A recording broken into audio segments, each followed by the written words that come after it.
చూస్ country delight, live better. ఇప్పుడే country delight app ని download చేసుకోండి.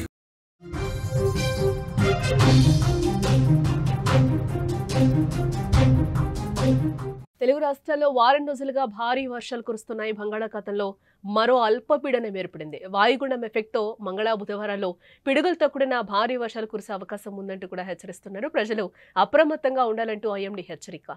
పండగ పూట వర్షాలు ఆందోళనలో వ్యాపారులు ఉన్నట్లుగా తెలుస్తోంది.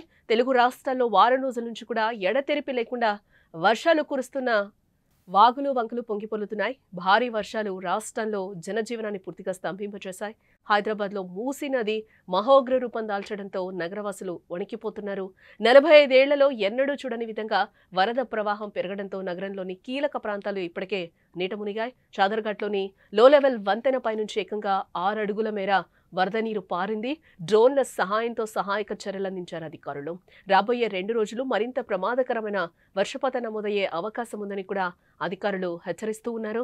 బంగాళాఖాతంలో ఇప్పటికే ఏర్పడిన అల్పపీడనాలు, వాయుగుండం ప్రభావంతో వారం రోజులుగా తెలుగు రాష్ట్రాల్లో భారీ వర్షాలు కురిశాయి.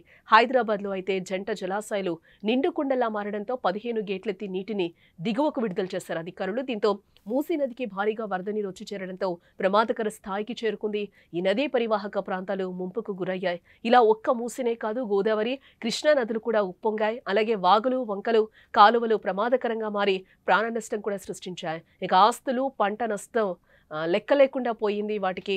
ఇక ఉపరితల ఆవర్తనం ప్రభావంతో సోమవారం బంగాళాఖాతంలో అల్పపీడనం ఏర్పడినట్లుగా వాతావరణ శాఖ చెప్తోంది. వచ్చే 24 గంటల్లో ఇది పశ్చిమ వాయువ్య దిశగా కదులుతుందని కూడా అధికారులు చెప్తున్నారు. మరోసారి ఇరు రాష్ట్రాల్లో ఉరుములు మెరుపులతో కూడిన వర్షాలు పడతాయని, పలు చోట్ల పిడుగులు పడే అవకాశం ఉందని, ప్రజలు అలర్ట్గా ఉండాలని కూడా అధికారులు సూచించారు. మళ్లీ అల్పపీడనం, భారీ వర్షాలు అంటే వాతావరణ శాఖ హెచ్చరికలు ప్రజలను కంగారు పెట్టిస్తున్నాయి.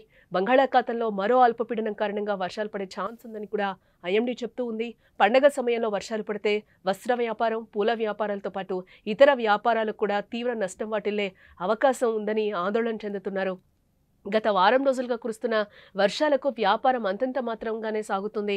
పండగ ముందు భారీ వర్షాలంటే వ్యాపారం తగ్గి తీవ్రంగా నష్టపోతామని కూడా ఆవేదన వ్యక్తం చేస్తూ ఉన్నారు వ్యాపారస్తులు. పండగ సీజన్ కావడంతో వరుణదేవుడు కాస్త శాంతిగా ఉండాలని కూడా వ్యాపారులు దండం పెట్టుకుంటున్నారు.